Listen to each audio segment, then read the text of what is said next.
El juzgado de lo penal de Madrid recibía a los visitantes en una fría mañana de marzo. El sol se colaba por los altos ventanales, dibujando en el suelo brillantes cuadrados de luz. En la entrada se agolpaban los periodistas. El caso Lago había atraído la atención de los medios económicos. Una disputa empresarial por la herencia de una gran constructora siempre generaba expectación. Las cámaras disparaban sus flashes. Las grabadoras captaban fragmentos de las conversaciones de los abogados que se apresuraban a entrar en la sala. Dentro, el ambiente era silencioso y tenso. En el banquillo del demandante se sentaba Arturo Lago, un hombre de unos 40 años, con un caro traje gris y el pelo oscuro peinado cuidadosamente hacia atrás. Su rostro mostraba la serenidad de quien se sabe vencer. A su lado se encontraba el abogado Campos, un hombre corpulento de unos 50 años, conocido en la capital por su habilidad para encontrar resquicios legales en los casos más desesperados. Hojeaba una carpeta con documentos, susurrando de vez en cuando algo a su cliente. En la primera fila del público se sentaba una joven de unos 28 años con un traje de pantalón beige. Llevaba el pelo rubio recogido en una coleta. Su maquillaje era impecable, pero sus ojos delataban nerviosismo. Era Marina Soler, la directora de Relaciones Públicas de Construcciones Alianza, la empresa de Arturo. Aferraba un pequeño bolso negro en sus manos y trataba de no mirar a los omnipresentes periodistas. El juez Cifuentes, un hombre de unos 60 años, con canas en las sienes y una mirada penetrante bajo unas cejas pobladas, entró en la sala.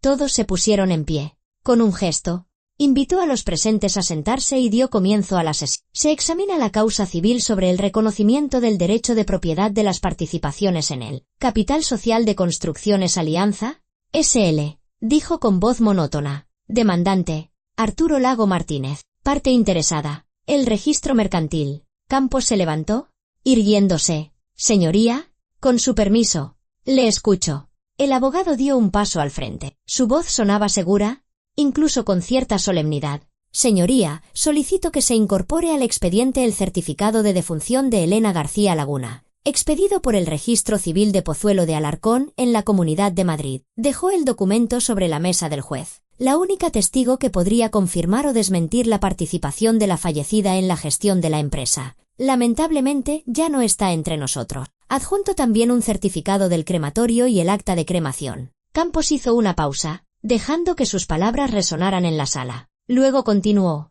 Por lo tanto, dado que no existía un acuerdo de separación de bienes entre los cónyuges y no se otorgó testamento, todos los derechos societarios, por ley, pasan a mi cliente, Arturo Lago Martínez, como único heredero de primer orden. Arturo miró de reojo a Marina. Ella se dio cuenta y él le guiñó un ojo de forma casi imperceptible. Las comisuras de sus labios se elevaron en una leve sonrisa de suficiencia. Luego asintió a su abogado, como diciendo que todo iba según lo previsto. Marina se relajó un poco, recostándose en el respaldo del banco. Arturo se arrellanó en su asiento, cruzó las piernas y entrelazó los dedos sobre la rodilla. Disfrutaba del momento. La victoria estaba tan cerca que casi podía tocarla. Un par de minutos más y todo habría terminado. El juez Cifuentes examinaba los documentos en silencio. Pasaba las páginas lentamente, se detenía en los sellos, cotejaba las fechas. En la sala reinaba el silencio. Incluso los periodistas se habían callado, esperando la conclusión formal del proceso.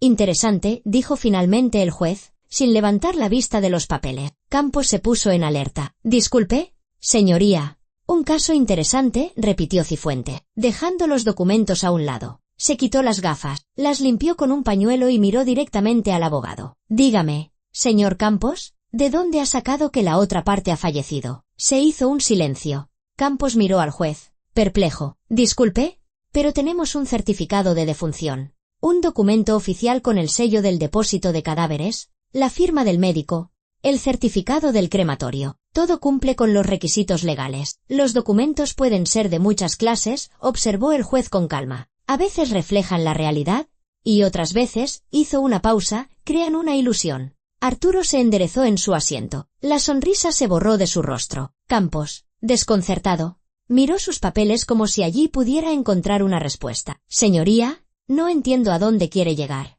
El caso es absolutamente claro. La mujer falleció hace 3 meses de un fallo cardíaco agudo. Está confirmado por un informe médico. Entiendo, asintió Cifuentes. Se levantó lentamente de su mesa y todos en la sala se quedaron inmóviles. Hasta el aire parecía haberse espesado. Entonces, solo me queda invitarla a ella. ¿A qué testigo? La voz de Campos tembló. El juez se giró hacia el secretario judicial. Por favor, haga pasar a la sala a la señora Elena García Laguna. Silencio. Un silencio absoluto y resonante. Arturo se quedó paralizado, como si hubiera recibido una descarga eléctrica. Marina palideció, apretando el bolso entre sus manos. Campos abrió la boca, pero no emitió ningún sonido. La puerta se abrió con un clic. Todas las cabezas se giraron hacia la entrada. En el umbral había una mujer, de unos 35 años, vestida con una blusa de seda clara y un pantalón negro de corte clásico. Su pelo castaño caía suelto sobre sus hombros. Su rostro estaba pálido, con ligeras ojeras, rastros de cansancio y sufrimiento, pero su mirada era firme, directa, llena de determinación. Entró en la sala y el eco de sus tacones resonó sobre el parqué. Elena García Laguna. ¡Viva! Un silencio atronador se apoderó de la sala, y luego los periodistas se levantaron de un salto. Las cámaras empezaron a disparar. Alguien dejó caer un bolígrafo, que rodó por el suelo con un tintineo. Marina se encogió en su banco, como si quisiera fundirse con el aire. Arturo permanecía inmóvil, mirando a su mujer con los ojos vidriosos. Campos dejó caer la carpeta y los documentos se esparcieron en abanico sobre la mesa. Elena se detuvo en el centro de la sala. Su mirada recorrió el rostro de su marido, fría, distante, como si estuviera mirando a un desconocido. Luego posó sus ojos en Marina. Esta apartó la vista. Finalmente, Elena se volvió hacia el juez y asintió levemente. Elena García Laguna, dijo Cifuentes. ¿Confirma usted su identidad?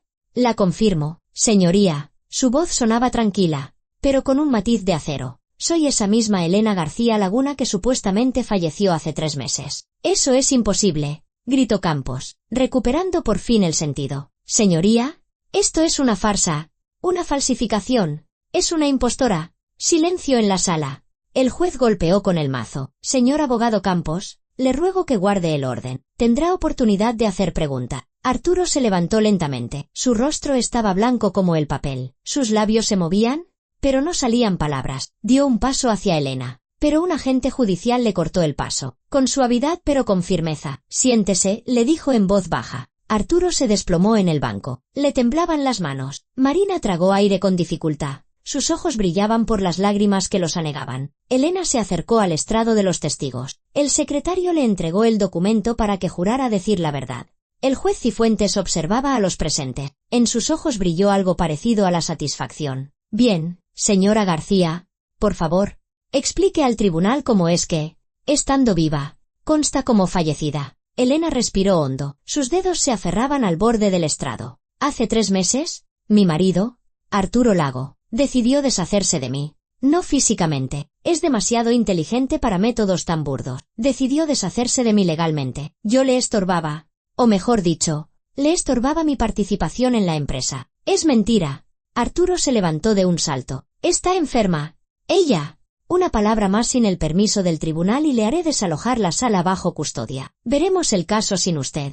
Cifuentes alzó la voz por primera vez. Siéntese inmediatamente. Arturo se dejó caer pesadamente. Campos le puso una mano en el hombro, susurrándole algo. Continúe, asintió el juez a Elena. Mi marido instigó mi hospitalización forzosa en una clínica psiquiátrica privada. Sobornó a un médico, que emitió un informe falso afirmando que yo sufría un trastorno bipolar con tendencias peligrosas para mi salud. Me sacaron de casa a la fuerza, sin una orden judicial, sin mi consentimiento. La sala volvió a agitarse. Los periodistas escribían febrilmente en sus cuadernos. Alguien ya hablaba por teléfono, cubriéndose la boca con la mano. ¿Y dónde ha estado estos 3 meses?, preguntó el juez. En la clínica Los Pinos, en la Sierra de Madrid. Me tuvieron en un pabellón de acceso restringido. No podía salir, no podía llamar. 1 mes después de mi desaparición, Arturo tramitó un certificado de defunción falso, sobornando a funcionarios del registro civil y a médicos. Creó la ilusión completa de mi muerte para quedarse con toda la empresa.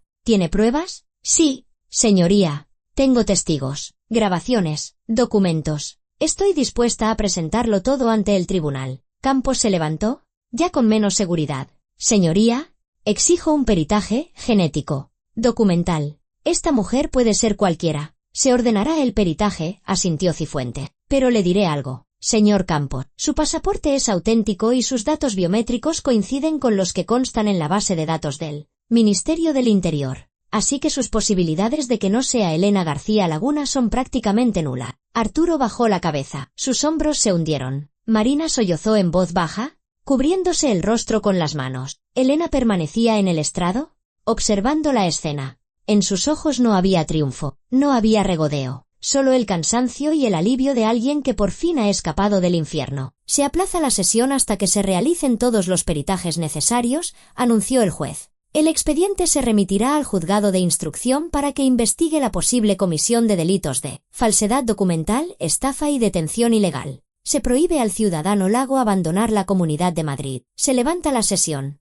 El golpe del mazo sonó como un disparo. Todos se pusieron en pie. El juez salió.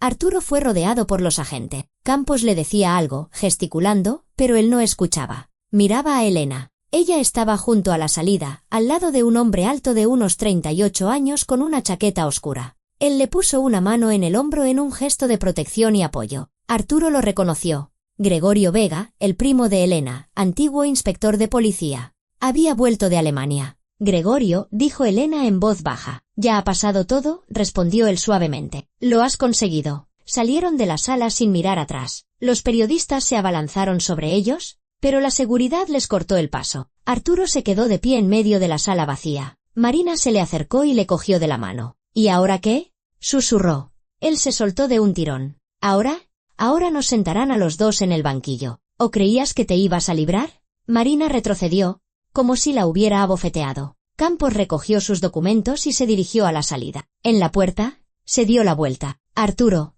haré todo lo que pueda, pero las cosas pintan muy mal. Prepárese para lo peor. Salió. Sus pasos se perdieron en el pasillo. Arturo se dejó caer lentamente en el banco. Por primera vez en muchos años, no sabía qué hacer. El plan se había derrumbado. La esposa que creía un adversario desarmado había regresado, y traía consigo pruebas que podían destruirlo todo. Fuera, brillaba el sol. En algún lugar de Madrid, la gente disfrutaba de la vida, tomaba café en las terrazas, hacía planes. Y aquí, en una sala de juzgados vacía, terminaba una historia de traición, mentira y frío cálculo. Y comenzaba otra, una historia de justicia. 6 meses atrás, septiembre. El chalet de los Lago estaba situado en una urbanización de lujo a las afueras de Madrid, a 20 kilómetros de la M30. La casa de 2 plantas, de ladrillo rojo y grandes ventanales, estaba rodeada de vegetación. La parcela de media hectárea estaba cercada por un alto muro. En la entrada había personal de seguridad. Todo como corresponde a un empresario de éxito. Arturo Lago estaba sentado en su despacho de la segunda planta, mirando por la ventana. Sobre la mesa tenía los informes financieros de Construcciones Alianza. Las cifras eran impresionantes. En el último trimestre, los beneficios habían aumentado un 30%. 3 grandes contratos con el ayuntamiento, 4 encargos privados para construir centros comerciales. Todo iba a la perfección. Si no fuera por Elena. Era copropietaria de la empresa. El 49% le pertenecía. Fue la condición que puso su padre cuando, 10 años atrás, invirtió dinero en el negocio de su yerno. El viejo había muerto hacía 5 años, pero el testamento seguía en vigor. Elena recibió su parte y ahora cada decisión importante requería su firma. Antes no había sido un problema. Elena confiaba en su marido, firmaba todo lo que él le presentaba. No le interesaban los negocios, prefería ocuparse de la casa, de obras benéficas, de quedar con sus amigas. La esposa ideal para un hombre de negocio. Pero hacía medio año, algo había cambiado. Arturo oyó pasos en la escalera. Elena entró en el despacho. Llevaba un vestido gris de estar por casa, el pelo suelto, el rostro cansado, con ojeras. Llevaba una semana durmiendo mal. Arturo, tenemos que hablar. Él no se apartó de la ventana. Te escucho. Quiero entender las finanzas de la empresa. Ahora sí se volvió. Su rostro no reflejaba más que una ligera sorpresa. ¿Para qué? Nunca te ha interesado. Precisamente por eso. Soy copropietaria, pero no tengo ni idea de lo que está pasando. Me avergüenza mi ignorancia. Arturo se levantó de la mesa, se acercó a ella y le cogió las manos. Elena, cariño, estás pasando una mala racha. Piensas demasiado. ¿Por qué no te tomas un descanso? ¿Te vas de viaje a algún sitio? Ella se soltó. No estoy cansada. Quiero entender a dónde va el dinero. He visto los extractos de la cuenta de la empresa. En los últimos 6 meses, has transferido 200.000 euros a la cuenta de Promo Group. Es la empresa de Marina Soler, tu directora de Relaciones Públicas. ¿Por qué tanto dinero para publicidad? Se hizo un silencio. Arturo se acercó a la mesa y se sirvió un whisky de la licorera. Son inversiones en promoción. Marina está haciendo un trabajo excelente. Gracias a ella hemos conseguido los 3 contratos con el ayuntamiento. 200.000 euros en 6 meses. Arturo, Eso es más de lo que gastamos en los sueldos de toda la oficina. No entiendes las particularidades del sector. Pues explícamelo. Se bebió el whisky de un trago y dejó el vaso sobre la mesa con más brusquedad de la que pretendía. Elena, no voy a darte explicaciones por cada céntimo. Este es mi negocio. Lo he construido yo. Yo tomo las decisiones. Nuestro negocio, le corrigió ella en voz baja. El 49% es mío, y tengo derecho a saber a dónde va el dinero. Tienes una manía persecutoria, espetó él. Ves trampas por todas partes. Ves conspiraciones donde no las hay. Necesitas ayuda de un especialista. No le des la vuelta a la tortilla. Estoy haciendo preguntas normales. ¿Normales? Alzó la voz. Me estás acusando de robar. ¿A mí? ¿Tu marido? Que llevo 10 años tirando de esta empresa. No te acuso. Quiero entender. Entender muy bien. Pues esto es lo que te voy a decir. No entiendes nada de negocio. Nunca lo has entendido. ¿Tu padre me dio el dinero porque creía en mí? No en ti. Sabía que no eras capaz de dirigir una empresa, y tenía razón. Elena palideció. Le temblaban los labios. ¿Cómo puedes decir eso? Digo la verdad. Eres simplemente un bonito complemento para mi éxito. Tu papel es estar a mi lado y no molestar. Ella se dio la vuelta en silencio y salió del despacho. La puerta se cerró suavemente, pero el sonido fue más fuerte que un grito. Arturo se quedó solo. Se sirvió otro whisky. No le temblaba la mano. Lo había calculado todo correctamente. Elena había empezado a hacer preguntas, así que era hora de actuar. El plan llevaba tiempo gestándose, solo faltaba ponerlo en marcha. Sacó el teléfono y marcó un número. Marina, soy yo.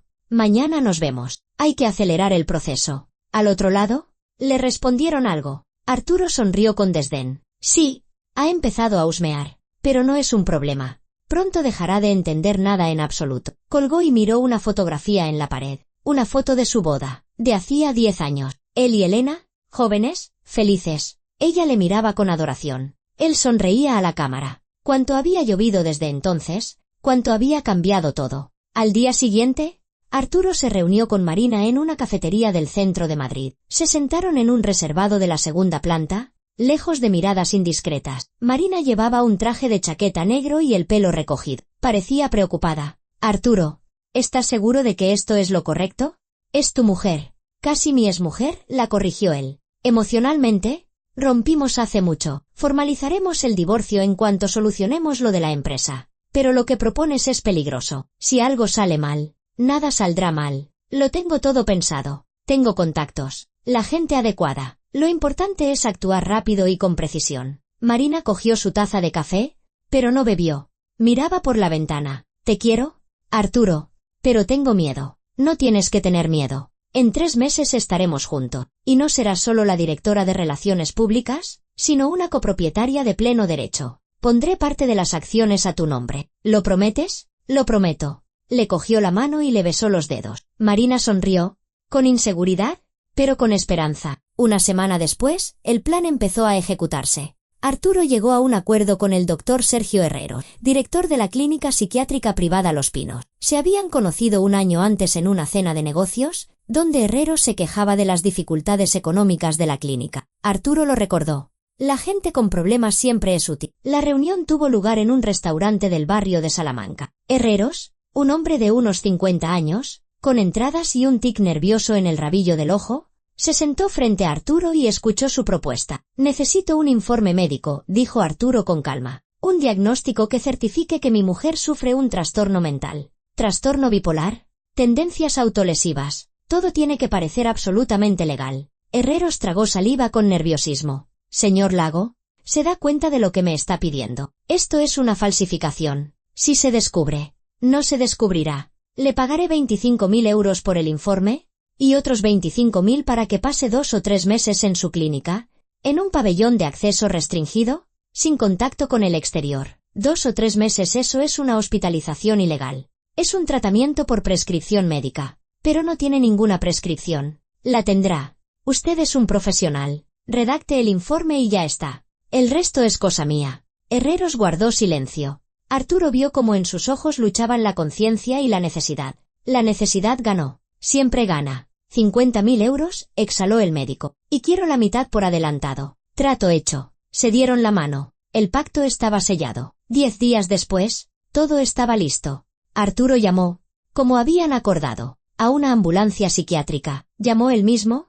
presentándose como un marido preocupado. Mi mujer se comporta de forma extraña. Dice que todo el mundo está en su contra. Temo que pueda hacerse daño. El operador le hizo varias preguntas. Arturo respondió con calma, de forma convincente. Una unidad saldrá en 20 minutos. Colgó. Elena estaba en el salón, leyendo un libro. No sospechaba que en 20 minutos su vida cambiaría para siempre. Cuando llegó la ambulancia, Arturo recibió a los sanitarios en la puerta. Parecía agotado. Gracias por venir tan rápido. Está arriba. El equipo estaba formado por 2 celadores y una doctora. Subieron al salón. Elena levantó la vista del libro. Arturo, ¿qué pasa? Son médicos. Cariño, van a ayudarte. ¿Qué médicos? No necesito ayuda. La doctora, una mujer de unos 40 años, se acercó. Buenas noches. Soy la doctora Elena Pavón. Su marido nos ha llamado porque está preocupado por su estado. ¿Mi estado?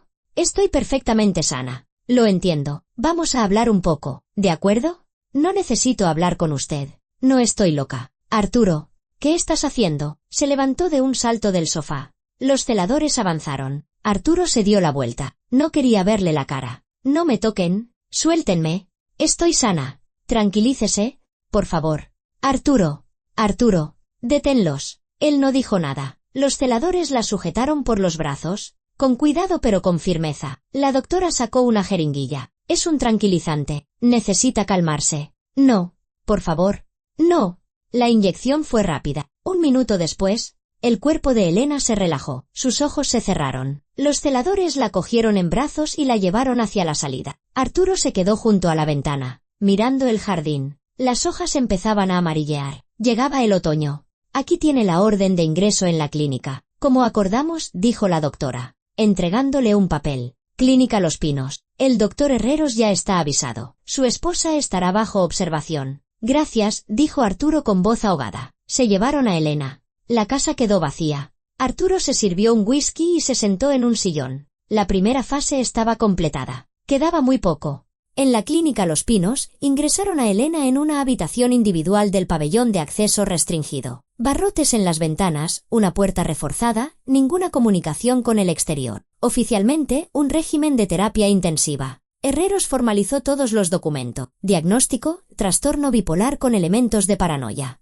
Recomendación, tratamiento hospitalario de larga duración. Elena recobró el conocimiento varias horas después. Lo primero que vio fueron paredes blancas, barrotes, una cama de hospital. ¿Dónde estoy? Susurró. Un celador entró en la habitación. Un chico joven, de unos 27 años, con cara de buena persona. En la placa de su uniforme ponía Rafa. Está en la clínica. La trajeron anoche. Quiero ir a casa. Estoy sana. Es un error. Todos dicen lo mismo, suspiró Rafa. Pero yo solo soy un celador. No me corresponde a mí decidir. Déjame un teléfono. Necesito llamar. No se puede. Aquí están prohibidos los teléfonos. Entonces llama tú. ¿A mi primo? Gregorio Vega. ¿Está en Alemania? Pero tiene un número español. O búscalo en las redes sociales. Rafa negó con la cabeza. No puedo. Me despedirían. Lo siento. Al menos envía un solo mensaje. Se fue. Elena se quedó sola. Se sentó en la cama y se llevó la cabeza a las manos. ¿Qué estaba pasando? ¿Por qué Arturo había hecho esto? ¿Tanto deseaba deshacerse de ella? Los días pasaban. Los médicos le daban medicación. Elena se negaba a tomarla. Entonces los celadores la sujetaban a la fuerza y le ponían inyecciones. Gritaba, exigía su liberación, escribía quejas, pero las quejas desaparecían. Nadie venía a investigar. Comprendió que Arturo lo había planeado todo. Había comprado a los médicos, había falsificado los papeles. Estaba en una trampa. Pero Elena no se rindió. Se hizo amiga de su vecina de habitación, una mujer llamada Irene, que llevaba allí 6 meses. Irene era tranquila, serena, cuerda. Simplemente, su familia no quería llevársela, así era más fácil. «Irene, ¿tienes un teléfono?», le preguntó Elena en voz baja una noche en el comedor. «Sí. Lo escondo debajo del colchón. Los celadores no lo saben. ¿Puedo usarlo?». «Un minuto. Necesito enviar un mensaje». Irene guardó silencio. «Está bien. Después de la cena». «Pero rápido». Después de la cena, Irene sacó un teléfono viejo. Con los dedos temblorosos, Elena buscó el número de Gregorio. Escribió un SMS. «Gregorio, soy Elena. Me tienen retenida a la fuerza en la clínica Los Pinos, a las afueras de Madrid. Arturo ha sobornado a los médicos. Ayúdame, por favor». Lo envió. El corazón le latía con fuerza. Le devolvió el teléfono a Irene. Gracias. Me has salvado la vida. Eso espero, respondió Irene en voz baja. Gregorio Vega estaba en su apartamento de Berlín cuando llegó el mensaje. Trabajaba en una consultora alemana. Su vida era ordenada, tranquila. Miró la pantalla. Un número desconocido. El texto le dejó helado. Elena, su prima. Habían crecido juntos. Siempre la había protegido de niño. ¿Qué significaba, retenida a la fuerza? Llamó al número del que había llegado el SMS. No contestaban. Volvió a intentarlo. El teléfono estaba apagado. Gregorio abrió su portátil y buscó la web de la Clínica Los Pinos. Clínica psiquiátrica privada. Pabellón de acceso restringido. Todo parecía legal. Pero el SMS era real. Reconoció la forma de escribir de Elena. Gregorio marcó el número de Arturo. Tonos de llamada. Finalmente, contestaron. Diga. Arturo. Soy Gregorio. ¿Dónde está Elena? Una pausa. Gregorio. ¿Cuánto tiempo sin hablar? Elena está en una clínica. Necesitaba ayuda. ¿Qué tipo de ayuda? Psiquiátrica. Ha tenido una crisis. Los médicos creen que necesita tratamiento hospitalario. Quiero hablar con ella. No se puede. Necesita tranquilidad.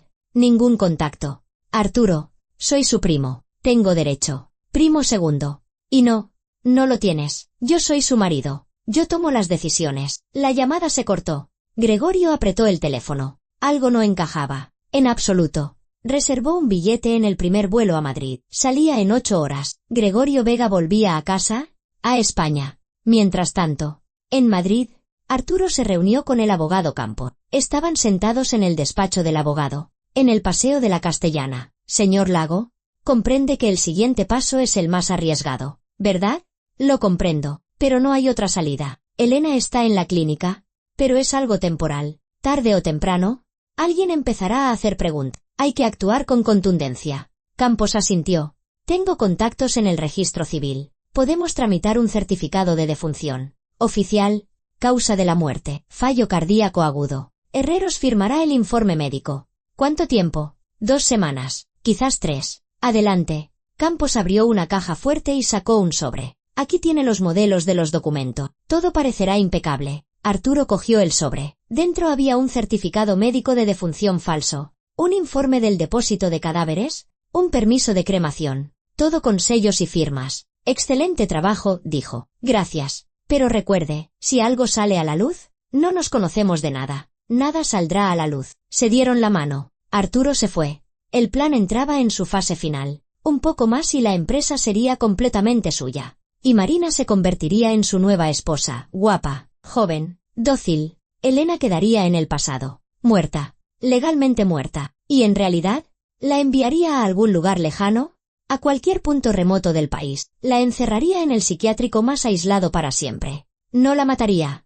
no era un monstruo, pero Arturo no sabía que, en ese mismo instante, Gregorio Vega estaba subiendo a un avión y que, en pocos días, todo empezaría a desmoronarse, porque los vivos no permanecen muertos cuando alguien que sabe buscar la verdad se encarga de ello. Gregorio Vega aterrizó en Madrid a última hora de la tarde. El aeropuerto Adolfo Suárez Madrid-Barajas lo recibió con un viento frío de octubre y una fina llovizna. Cogió un taxi y se dirigió a un hotel de la Gran Vía, donde había reservado una habitación para una semana. En el avión no había dormido, dándole vueltas a la situación, trazando planes. 7 años atrás, Gregorio había trabajado como inspector de policía en España. Resolvía casos complejos, recibía condecoraciones, pero un día se topó con una trama de corrupción en la que estaban implicados altos cargos. Le pidieron que cerrara el caso. Se negó. Entonces le dieron a elegir, o dimitía voluntariamente o se enfrentaría a graves problemas. Gregorio eligió lo primero. Se fue a Alemania con un amigo y empezó una nueva vida. Pero sus habilidades de investigador no habían desaparecido. Por la mañana,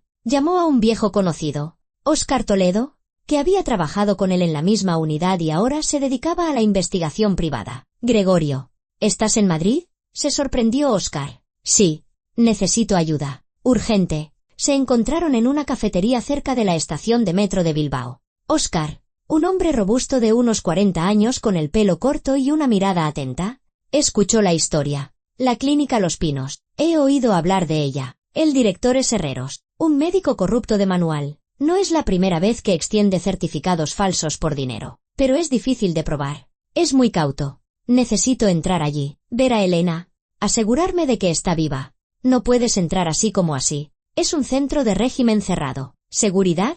¿Pases? ¿Cámaras? Entonces necesitamos una tapadera. Oscar se quedó pensativo. Podemos intentarlo a través de los proveedores. Tengo contactos en una farmacéutica. Te acreditamos como representante, como si llevaras muestras de medicamento, pero eso te dará como mucho una hora dentro. Suficiente. 2 días después, todo estaba listo. Gregorio recibió una acreditación de representante de la empresa Medpharma, un juego de documentos y un catálogo de producto. Se puso un traje elegante y cogió un maletín con muestras. Todo parecía convincente. La clínica Los Pinos estaba situada a 30 kilómetros de Madrid, en medio de un pinar. Un edificio de 3 plantas de construcción antigua, rodeado por una valla. En el recinto, caminos cuidados, bancos, una pequeña fuente. Por fuera parecía un balneario, pero los barrotes en las ventanas del segundo y tercer piso decían otra cosa. Gregorio aparcó en la entrada y pasó por el torno. El guardia de seguridad comprobó sus documentos. ¿A quién busca? Al jefe de suministros médicos. Me están esperando. Entrega de medicamento. El guardia llamó, recibió confirmación y le dejó pasar. Dentro olía a lejía y a medicamento. Largos pasillos pintados de un verde pálido. Silencio, roto solo por voces lejanas y el chirrido de un carrito. Gregorio se reunió con la jefa de suministros, una mujer corpulenta de unos 50 años. Discutieron sobre los medicamentos, los precios, las condiciones de entrega. Él intentaba ganar tiempo, observando a su alrededor. La mujer hablaba sin parar, quejándose del presupuesto, de la falta de personal. «Disculpe, ¿puedo usar el aseo?», preguntó Gregorio educadamente. «Claro. ¿Al final del pasillo?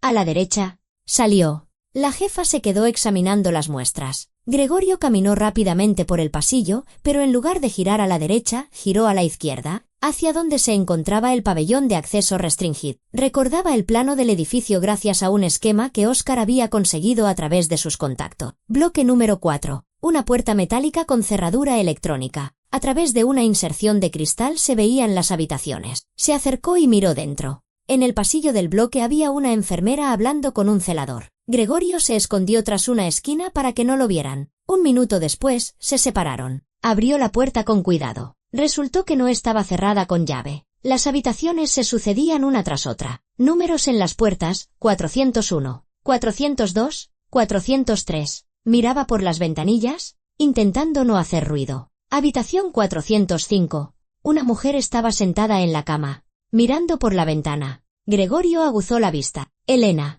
Tenía el pelo revuelto, el rostro demacrado, pero era ella, su prima. Viva. Quiso llamar a la puerta. Llamarla por su nombre, pero oyó paso. El celador volvía. Gregorio retrocedió rápidamente. Se dirigió al aseo. Entró.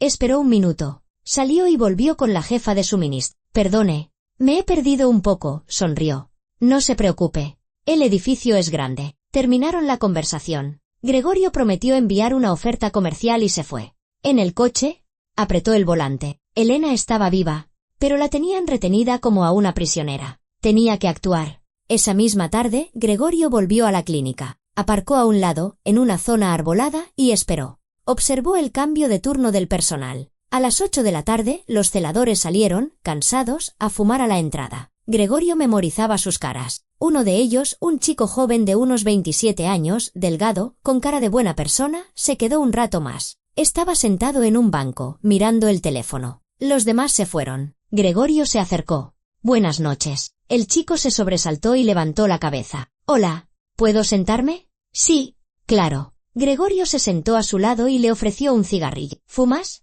«No, gracias. Lo dejé». «Haces bien. ¿Cómo te llamas?» «Rafa». «Gregorio. ¿Llevas mucho tiempo trabajando aquí?» «Año y medio». Guardaron silencio. Gregorio miraba el bosque al atardecer. «Un trabajo duro. Imagino». Rafa sonrió con amargura. «Y que lo digas. Pagan una miseria y exigen mucho. ¿Pero qué se le va a hacer? No hay otras opciones. ¿Tienes familia? ¿Mujer?» «Esperamos un hijo». «Enhorabuena». «Gracias». Gregorio guardó silencio, eligiendo sus palabras. «Rafa, he venido del extranjero. Busco a mi prima, Elena García Laguna. Su marido la ingresó aquí hace 1 mes. Dice que necesita tratamiento, pero recibí un mensaje de ella. Pedía ayuda. Decía que la tenían retenida a la fuerza». Rafa se tensó. «No puedo hablar de los pacientes». «Lo entiendo, pero tú ves lo que pasa ahí dentro. Trabajas en el bloque 4, ¿verdad?» «¿Cómo lo sabe?» «Estuve aquí esta tarde. Te vi». Rafa se levantó. Tengo que irme. Gregorio también se puso en pie. Espera, no te pido que infrinjas la ley. Solo dime, ¿Elena García Laguna está realmente enferma o la tienen aquí por otras razones? Rafa dudaba. Su rostro reflejaba una lucha interna. Ella está normal. Es coherente. Dice que su marido quiere matarla, pero todos dicen lo mismo. Esto es un psiquiátrico. ¿Y si tiene razón? Entonces no es asunto mío. Estás casado. Vas a tener un hijo. Imagina que alguien encierra a tu mujer aquí sin motivo, solo porque le conviene. ¿Te gustaría que alguien mirara para otro lado? Rafa no decía nada. Apretó los puños. ¿Qué quiere de mí? Información. ¿Quién ordenó que la tuvieran en el bloque restringido? ¿Quién paga su estancia? ¿Hay alguna orden judicial de hospitalización forzosa? No hay orden judicial. Solo un informe de herreros. Y un hombre viene una vez a la semana y le da dinero al director en un sobre. Lo vi una vez. ¿Qué aspecto tiene? ¿Unos 40 años? Alto. Con un traje caro. Pelo peinado hacia atrás. Arturo. Gregorio apretó los dientes. Rafa, te daré dinero. Tanto como no ganarás en un año. Pero me ayudarás a sacarla de ahí. Eso es ilegal. Ilegal es tenerla encerrada. Vamos a restablecer la justicia. Rafa miraba al suelo, en silencio durante un largo rato. Finalmente, suspiró. Tengo una mujer. Un hijo que va a nacer. Si me meten en la cárcel, no te meterán. Asumo toda la responsabilidad. Tengo formación jurídica. Sé cómo actuar. ¿Cuánto me daría? 10.000 euros. Rafa levantó la vista. En sus ojos había miedo, pero también esperanza. 10.000. Es mucho dinero. Es por ayudar a salvar a una persona. Dormirás tranquilo, y tu hijo crecerá sabiendo que su padre hizo lo correcto. Rafa asintió. De acuerdo. Le ayudaré, pero con una condición. ¿Cuál? Si algo sale mal, no me abandonará. Me ayudará con un abogado. Te lo prometo. Intercambiaron números de teléfono. Rafa se fue. Gregorio se quedó de pie bajo un árbol. El plan comenzaba a tomar forma. Paralelamente, Gregorio empezó a reunir pruebas. Recurrió a Óscar, quien le ayudó a conseguir los documentos necesarios. Primero, una nota simple del registro mercantil. Gregorio solicitó información sobre Construcciones Alianza. Resultó que la participación del 49% de Elena aún no había sido transferida a Artur. Segundo, Gregorio solicitó un certificado al registro civil. La respuesta llegó. El certificado de defunción de Elena García Laguna había sido efectivamente expedido. Fecha de fallecimiento, 18 de octubre. Causa, fallo cardíaco agudo. Lugar de fallecimiento, Clínica Psiquiátrica Los Pinos. Pero Elena estaba viva. Gregorio la había visto con sus propios ojos. Era una falsificación. Falsedad documental. Tercero, Gregorio también obtuvo el registro de llamadas y SMS del operador de telefonía móvil de Elena. El último mensaje había sido enviado el 21 de octubre, 3 días después de la fecha oficial de su muerte. La ubicación del transmisor, la zona de la clínica Los Pinos. Los muertos no envían SMS. Todo encajaba. Arturo había falsificado la muerte de su esposa para apoderarse de la empresa. Pero no había contado con una cosa, el primo de Elena, que no se creería su muerte tan fácilmente. Gregorio se reunió de nuevo con Rafa. Estaban sentados en el coche, en un camino forestal a 1 kilómetro de la clínica. Necesito una tarjeta de acceso al bloque 4, dijo Gregorio. Y el horario de los turnos. Puedo coger la tarjeta un par de horas. El cambio de turno es a las 8 de la tarde. Después del cambio, los pasillos están vacíos unos 20 minutos, mientras el nuevo turno se organiza. Perfecto. ¿Cuándo es el mejor momento para actuar? El sábado. Hay menos personal. La seguridad está más relajada. De acuerdo. El sábado. Rafa asintió. ¿Estás seguro de que esto es lo correcto? Seguro. Estás haciendo una buena obra. Eso espero. Se despidieron. Gregorio volvió al hotel y llamó a Óscar. Necesito un coche sin matrícula. Para una noche. ¿Para qué? Mejor que no lo sepas. Óscar guardó silencio. De acuerdo. Estará listo para el sábado. El sábado amaneció frío y nublado. Gregorio llegó a la clínica a las 7:30 de la tarde. Aparcó en el bosque y apagó los faros. Esperó. A las 8, Rafa salió al porche, miró a su alrededor, sacó el teléfono y escribió un SMS. Listo. La puerta está abierta. Habitación 405. Rápido. Gregorio se puso una chaqueta oscura, se caló la capucha y se dirigió a la entrada de servicio. Rafa la había dejado entornada. Dentro, todo estaba en silencio. Los pasillos, vacíos. Se dirigió rápidamente al bloque 4. La puerta, efectivamente, no estaba cerrada. Rafa había desactivado la cerradura electrónica. Gregorio entró. Habitación 405. Empujó la puerta. Elena estaba sentada en la cama, vestida. A su lado, una pequeña bolsa con sus cosas. Rafa la había avisado. Levantó la vista y reconoció a su primo. Su rostro se contrajo por el dolor y la esperanza de salvación. Gregorio. SHHH. Vámonos. Se abalanzó sobre él. Lo abrazó. Temblaba. Pensé que no vendrías. Pensé que nadie me creería. Tranquila. Estoy aquí. ¿Rápido? Tenemos poco tiempo. Salieron al pasillo. Rafa estaba junto a la salida, vigilando. Por la puerta de servicio. «Hay un coche allí», susurró.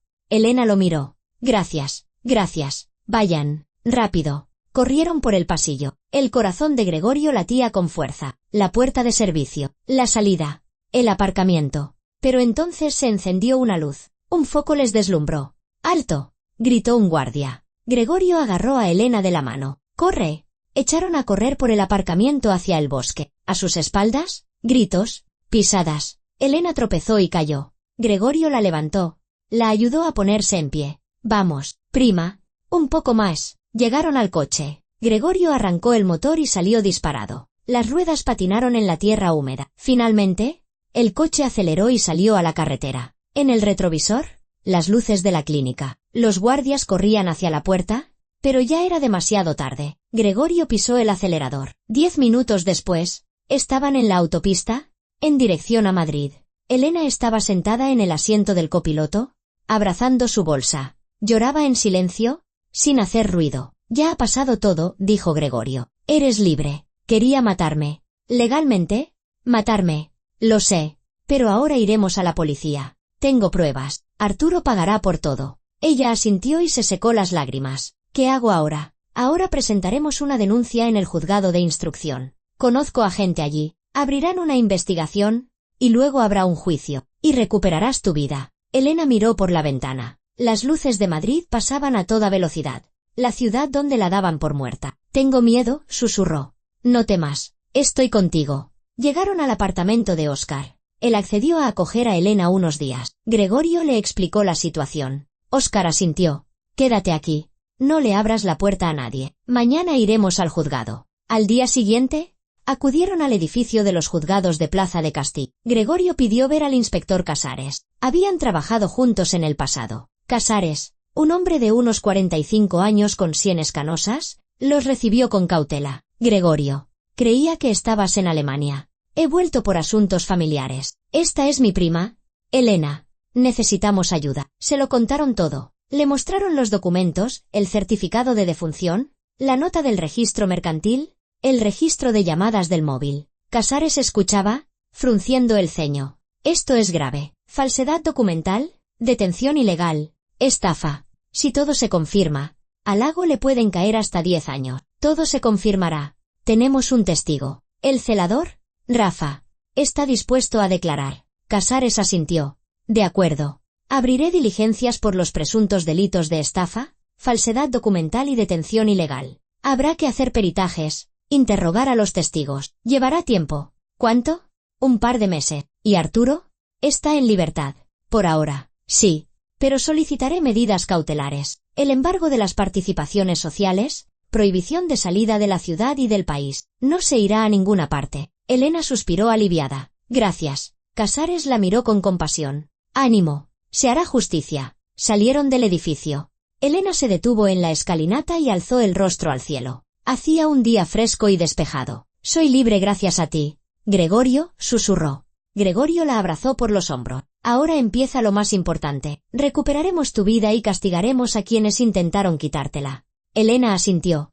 En sus ojos apareció una llama, la misma que se había apagado hacía meses, la llama de la voluntad y la determinación. Arturo Lago creía que había ganado, pero se equivocaba, porque a veces los muertos regresan, y traen consigo la justicia. Después de aquella impactante sesión en la que Elena entró viva en la sala del tribunal, Arturo pasó la noche en prisión preventiva. El juez Cifuentes no demoró la detención. El riesgo de fuga de Lago era demasiado evidente. Remitió la documentación a las fuerzas de seguridad y poco después, Arturo fue arrestado. La medida cautelar pasó de la prohibición de salir del país a la prisión provisional. Arturo estaba sentado en el catre de una celda estrecha, con la mirada perdida en la pared. Todo se había desmoronado en un segundo. Una sola mirada a su mujer, que debía ser una prisionera silenciosa, Y toda su vida se había hecho añicos. ¿Cómo?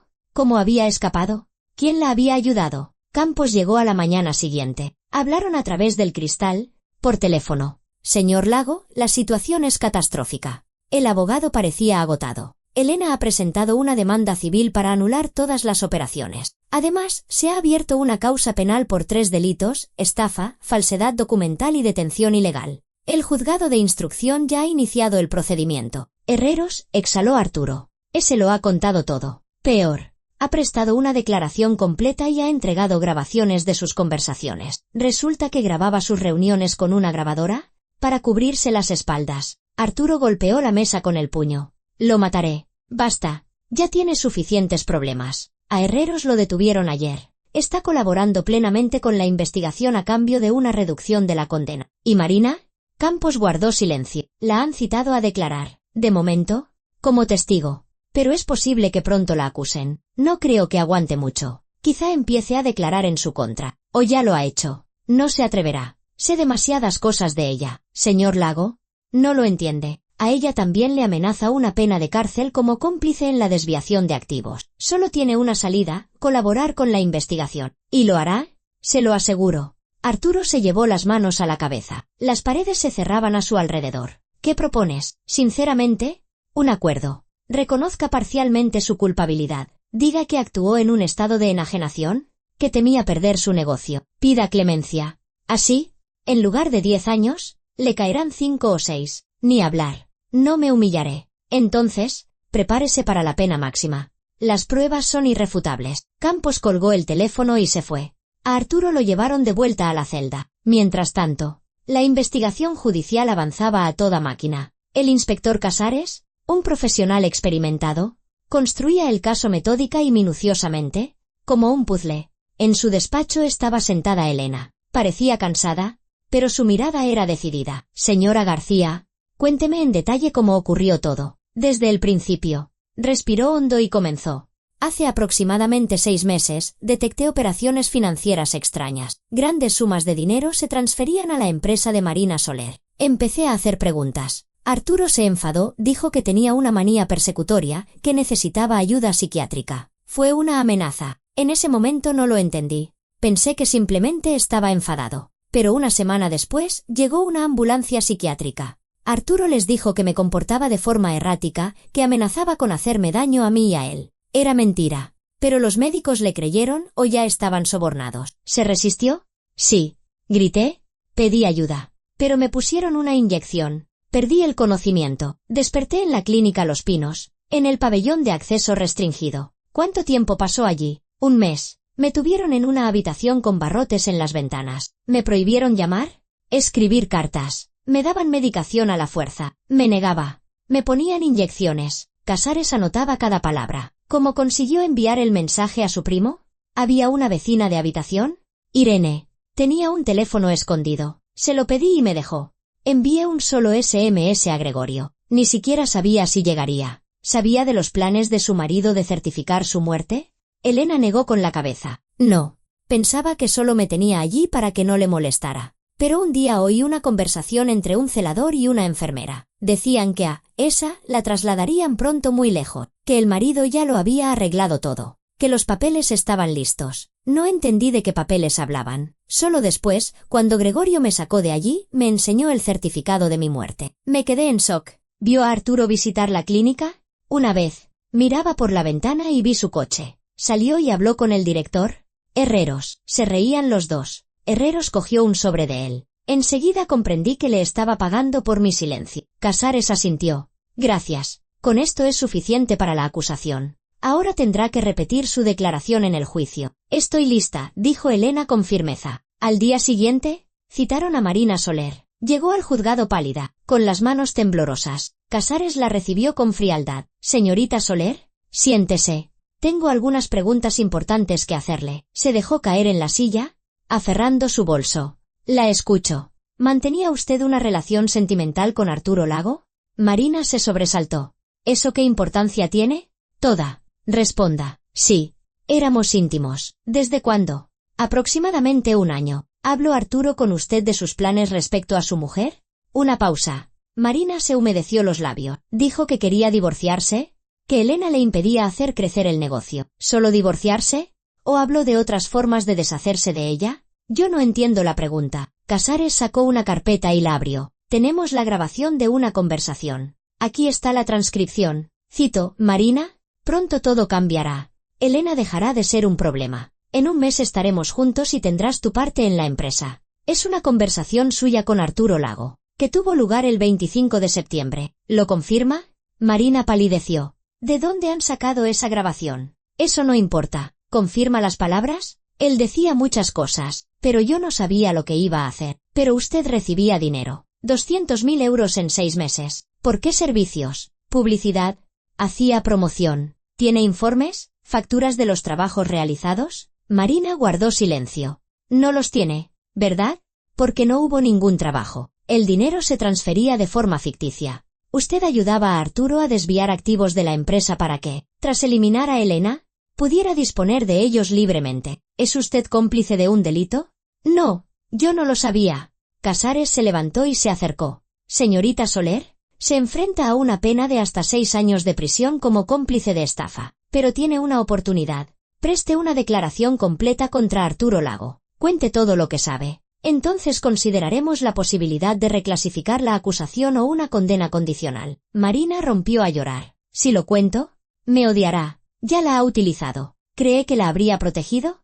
La venderá a la primera de cambio para salvarse a sí mismo. No sea ingenua. Marina se cubrió el rostro con las manos. Le temblaban los hombros. Está bien, susurró. Lo diré. Lo contaré todo. La declaración de Marina fue demoledora. Contó cómo Arturo había planeado deshacerse de Elena, cómo buscó médicos dispuestos a extender informes falsos por dinero, cómo hablaba con ella del futuro, de su boda, de la gestión conjunta de la empresa. Decía que Elena era un lastre, dijo Marina entre sollozos, que siempre había sido una carga, que se casó con ella solo por el dinero de su padre, y ahora que la empresa había crecido, ya no la necesitaba. Habló de formas de eliminarla, dijo que matarla físicamente era estúpido. Demasiadas preguntas, un cadáver, autopsia, investigación. Era mucho más fácil declararla incapacitada legalmente, esconderla en un psiquiátrico, certificar su muerte, y luego trasladarla y esconderla en otro psiquiátrico en el fin del mundo para el resto de su vida, y sin dejar rastro. ¿Se opuso usted? Marina bajó la cabeza. No, yo lo amaba. Quería estar con él. Pensé que era la única salida. ¿Comprendía que estaba participando en un delito? No pensaba en ello. Solo quería que todo terminara y estuviéramos juntos. Casares finalizó la grabación. Gracias por su sinceridad. Esta declaración se adjuntará al expediente. Dejaron marchar a Marina, bajo la condición de no abandonar la ciudad y comparecer cuando se la requiriera. Salió a la calle, se sentó en un banco frente al edificio y se echó a llorar. ¿Qué le diría a Arturo? ¿Que lo había traicionado? Todo en lo que había creído se había desmoronado. Arturo no la amaba, la había utilizado y ahora estaba sola con el peso de la culpa y el miedo al futuro. Paralelamente, Casares interrogó al celador. Rafa.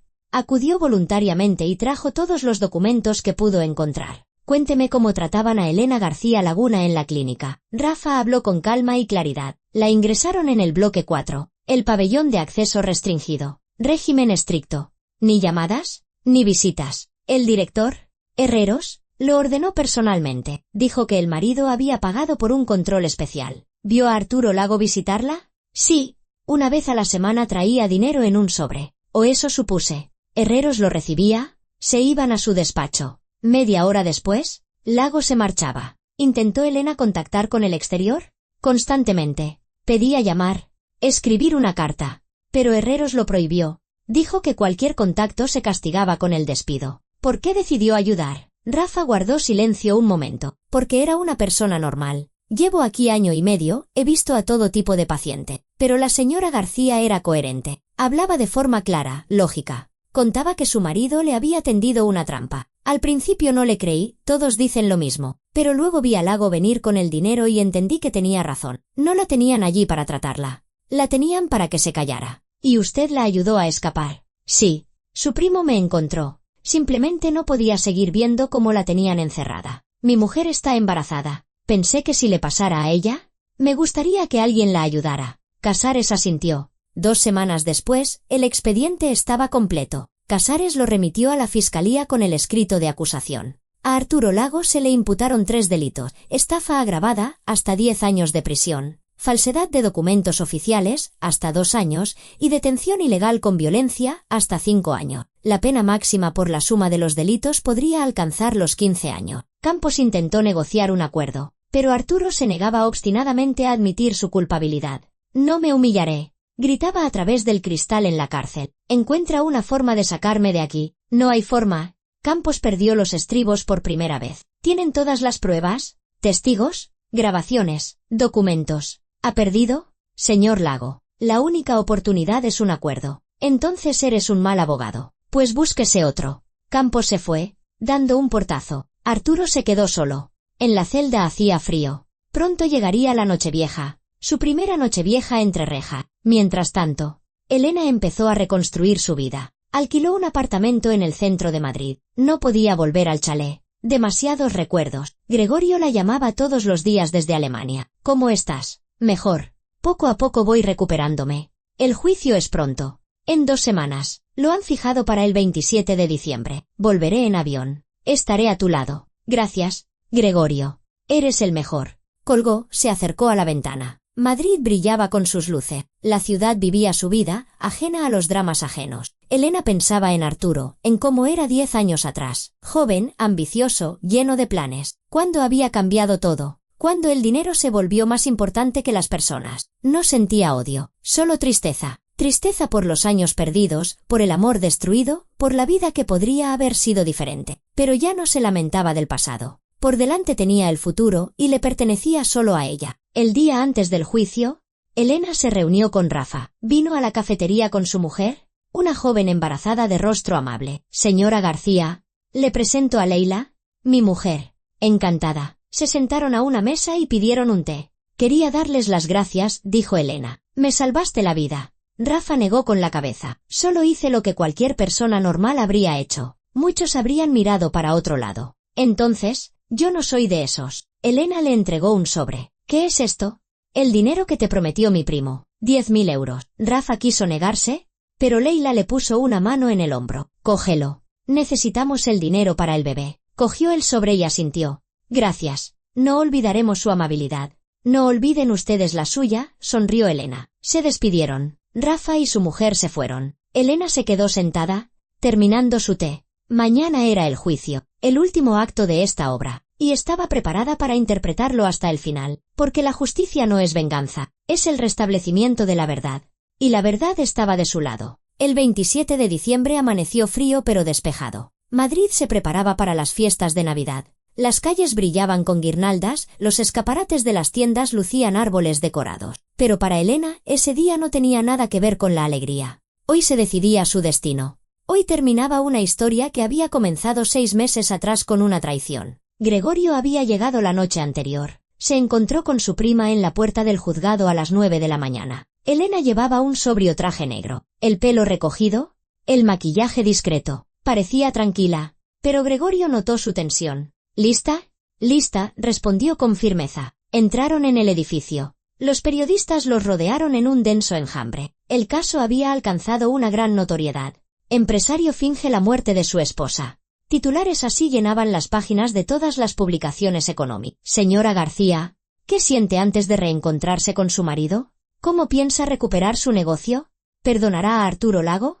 Elena no respondía. La seguridad les abrió paso y entraron. La sala de vistas estaba abarrotada. En el banquillo de los acusados se sentaban 4 personas: Arturo Lago, Sergio Herreros, Marina Soler y Vladimir Carmona, un funcionario del Registro Civil de Pozuelo de Alarcón, cada uno con su abogado. Arturo había cambiado mucho en esas semanas. El rostro demacrado, los ojos hundidos, la barba de varios días. Herreros parecía abatido, secándose constantemente la frente con un pañuelo. Marina estaba pálida, con los ojos rojos de llorar. Carmona estaba sentado, encorvado, evitando las miradas ajenas. Cuando Elena entró, Arturo levantó la cabeza. Sus miradas se cruzaron. En sus ojos brilló algo: vergüenza, arrepentimiento. Pero rápidamente desvió la vista. El juez Cifuentes entró en la sala. Todos se pusieron en pie. «Pueden sentarse». Abrió la carpeta con el expediente. Hoy se examina la causa penal contra 4 acusados. Primero, Arturo Lago Martínez, acusado de los delitos previstos en los artículos 163, 248 y 390 del Código Penal. Segundo, Sergio Herreros, acusado de los artículos 419, 390 y 163. Tercera, Marina Soler, acusada del artículo 248 como cooperadora necesaria. Cuarto, Vladimir Carmona, acusado de los artículos 404 y 390. Cifuentes miró a los acusados. Arturo Lago Martínez, ¿comprende la acusación que se le imputa? Arturo se levantó. La comprendo. ¿Reconoce su culpabilidad? Una pausa. El abogado Campos le susurraba algo, pero Arturo no decía nada. Finalmente, exhaló. La reconozco parcialmente. Hubo un murmullo en la sala. Cifuentes golpeó con el mazo. Silencio en la sala. Aclare qué significa, parcialmente. Reconozco que organicé la hospitalización de mi mujer sin su consentimiento. Reconozco que tramité documentos de defunción falso, pero no quise causarle ningún daño físico. Simplemente, temía perder mi negocio. Siéntese. Sergio Herreros, ¿reconoce su culpabilidad? Herreros se levantó con dificultad y asintió. La reconozco plenamente. Estoy arrepentido. Marina Soler. Marina se levantó. Le temblaba la voz. La reconozco. Ayudé. No pensé en las consecuencias. Vladimir Carmona. Carmona se levantó, encorvado. La reconozco. Me ofrecieron dinero. Acepté. Fue un error. Cifuentes asintió. Señor fiscal, proceda a la lectura del escrito de acusación. La fiscal, una mujer de unos 50 años con un sobrio traje de chaqueta, se levantó y comenzó a leer. A Arturo Lago Martínez se le acusa de detención ilegal de Elena García Laguna, mediante la organización de su hospitalización forzosa en una clínica psiquiátrica sin orden judicial por un periodo de 32 días, de un delito de estafa, es decir, la apropiación de las participaciones sociales de Construcciones Alianza, S.L., valoradas en 18 millones de euros, mediante engaño y abuso de confianza, de un delito de falsedad en documento oficial, el certificado de defunción. Pasó la página. A Sergio Herreros se le acusa de un delito de cohecho, por recibir un soborno de 50.000 euros a cambio de emitir un informe médico falso y garantizar la retención ilegal de la víctima, de un delito de falsedad en documento médico, de cooperación en la detención ilegal. A Marina Soler se le acusa de cooperación necesaria en un delito de estafa, al participar en el esquema de desvío de activos, recibiendo fondos por valor de 200.000 euros sin prestación real de servicio, lo que facilitó la apropiación del patrimonio de la víctima. A Vladimir Carmona se le acusa de un delito de prevaricación administrativa, es decir, la inserción de datos falsos en documentos oficiales por interés personal, concretamente, la expedición del certificado de defunción de una persona viva, de un delito de falsedad en documento oficial. La fiscal enumeró todas las pruebas, declaraciones de testigos, grabaciones de conversaciones, documentos financieros, informes periciales. Cada hecho estaba probado, cada detalle verificado. Solicito para Arturo Lago Martínez una pena de 12 años de prisión en régimen ordinario. Para Sergio Herreros, 8 años de prisión en régimen ordinario. Para Marina Soler, 4 años de prisión, con suspensión de la pena, teniendo en cuenta su arrepentimiento activo y su colaboración con la investigación. Para Vladimir Carmona, 3 años de prisión en régimen de semilibertad. La fiscal se sentó. En la sala se hizo el silencio. Defensa del acusado Lago. Tiene la palabra, dijo Cifuentes. Campos se levantó. Señoría, mi defendido ha reconocido parcialmente su culpabilidad. Eso debe tenerse en cuenta. Sí, ha cometido delitos graves, pero actuó por miedo a perder el negocio de su vida. Construyó la empresa desde cero, invirtió 10 años de trabajo. Pido que se considere la ausencia de antecedentes penales, su arrepentimiento. Solicito una pena inferior a la mínima. La defensa de Herreros, un hombre mayor de pelo cano, se levantó. Señoría, mi defendido ha reconocido plenamente su culpabilidad.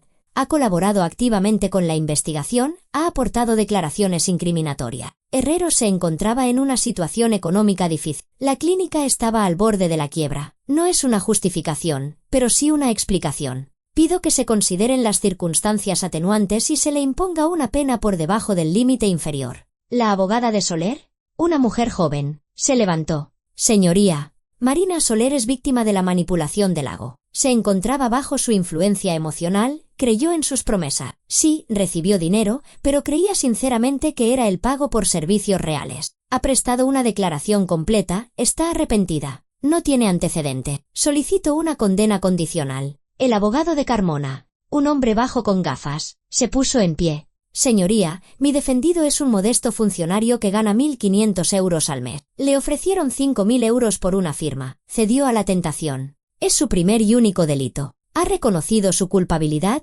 está arrepentido, dispuesto a reparar el daño. Pido que se considere la confesión y la colaboración activa con la investigación. Cifuentes escuchó a todos y asintió. ¿El tribunal llama a declarar a la víctima?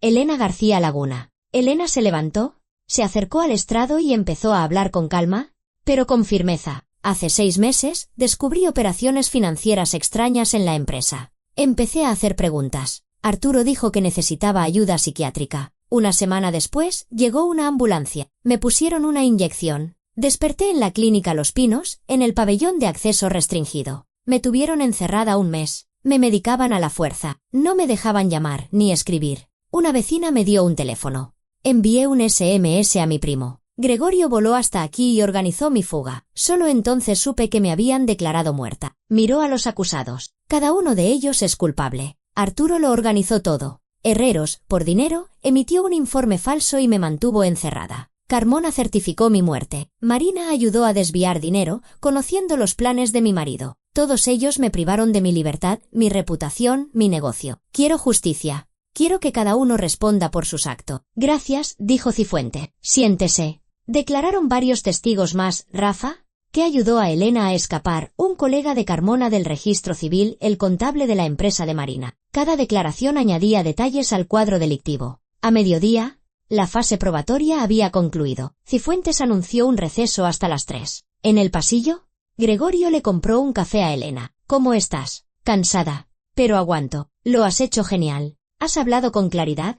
Con calma. Solo he dicho la verdad. Se sentaron en un banco junto a la ventana. ¿Qué vas a hacer ahora? Preguntó Gregorio. ¿Recuperar la empresa?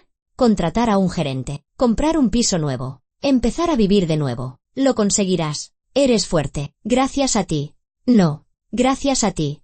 A las 3 se reanudó la sesión. El juez Cifuentes entró. Todos se pusieron en pie. Pueden sentarse. El tribunal pasa a los alegatos finales. Tiene la palabra el fiscal. La fiscal repitió la acusación, subrayando el papel de cada acusado en la trama delictiva. Lago, el organizador. Herreros, el ejecutor. Carmona, el cooperador. Soler, la cómplice. Todos actuaron de forma dolosa, por recompensa o por codicia. Solicitó la imposición de una pena severa, la máxima posible según la ley, para cada uno. Los abogados defensores pronunciaron sus discursos, pidiendo clemencia. Finalmente, Cifuentes abrió una carpeta. El tribunal se retira a deliberar. 2 horas después, regresó. Todos se pusieron en pie. En nombre de Su Majestad el Rey, el tribunal declara a Arturo Lago Martínez culpable de todos los delitos imputados. Se le impone una pena de 10 años de prisión en régimen ordinario. Se le condena a indemnizar a Elena García Laguna con 50.000 euros por daños morales. Arturo se cubrió el rostro con las manos. El tribunal declara a Sergio Herreros culpable de todos los delitos. Teniendo en cuenta las circunstancias atenuantes, se le impone una pena de 6 años de prisión en régimen ordinario. Se le inhabilita para el ejercicio de la medicina por un periodo de 5 años. Herreros bajó la cabeza. El tribunal declara a Marina Soler culpable. Teniendo en cuenta su arrepentimiento activo y su colaboración con la investigación, se le impone una pena de 3 años de prisión, con suspensión de la misma, sujeta a un periodo de prueba de 3 años. Se le condena a devolver al Estado los 200.000 euros obtenidos ilegalmente. Marina sollozó de alivio. El tribunal declara a Vladimir Carmona culpable. Se le impone una pena de 2 años de prisión en régimen de semilibertad.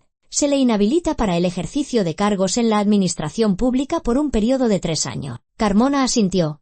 Aceptando la sentencia, se declaran nulas las operaciones de transmisión de participaciones en la empresa Construcciones Alianza. Cifuentes miró a los condenados. Tienen derecho a recurrir. Se levanta la sesión. El golpe del mazo sonó como un disparo. Arturo se levantó lentamente y se giró hacia Elena. Perdóname, por favor. Elena se levantó, se acercó y se detuvo a 2 pasos de él. No puedo perdonarte, Arturo. No ahora. Quizá dentro de unos años. De momento, vive con lo que has hecho. Se dio la vuelta y salió de la sala. Gregorio la siguió. Los guardias se llevaron a los condenados. La sala quedó vacía. En la calle, Elena se detuvo y respiró el aire fresco. Se acabó, susurró. Se acabó, repitió Gregorio como un eco. Estaban en la escalinata del juzgado. A su alrededor, la gente corría hacia sus familias. Amigos, asuntos. ¿Qué siente? Preguntó Gregorio. Alivio.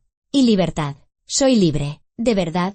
Subieron al coche y se marcharon. Madrid brillaba con sus luces. Por delante estaba la Nochevieja, una nueva vida, sin miedo, sin mentiras, sin traición. Una semana después, Elena compró un piso en el centro, luminoso y con grandes ventanales. Contrató a un gerente para la empresa, un profesional experimentado en quien podía confiar. Gregorio volvió a Alemania, pero llamaba todos los días. Rafa recibió sus 10.000 euros y encontró un nuevo trabajo. Tuvo un hijo. Lo llamó Daniel en honor a su abuelo, que le enseñó a ayudar a los débiles. Marina comenzó a cumplir su condena condicional. Arturo, Herreros y Carmona ingresaron en prisión. Cada uno con sus pensamientos, con su carga de culpa. Y Elena aprendió a vivir de nuevo. Lenta, cautelosamente, fue a terapia, se reunió con amigos, hizo planes. La vida volvía a ella, no como antes, sino nueva, honesta, libre. Una tarde, sentada junto a la ventana con una taza de té, recibió un mensaje de Gregorio. Una nueva vida no es un SMS desde el más allá. Es la respuesta a un desafío. Elena sonrió y le respondió. Gracias, Gregorio. Me salvaste. Ahora me toca a mí salvarme a mí misma. Miró la ciudad tras la ventana. Las luces, la gente, la vida, todo continuaba. Y ella formaba parte de ello. Viva, real, libre. La justicia había prevalecido. Cada uno había recibido su merecido. Y eso era lo correcto.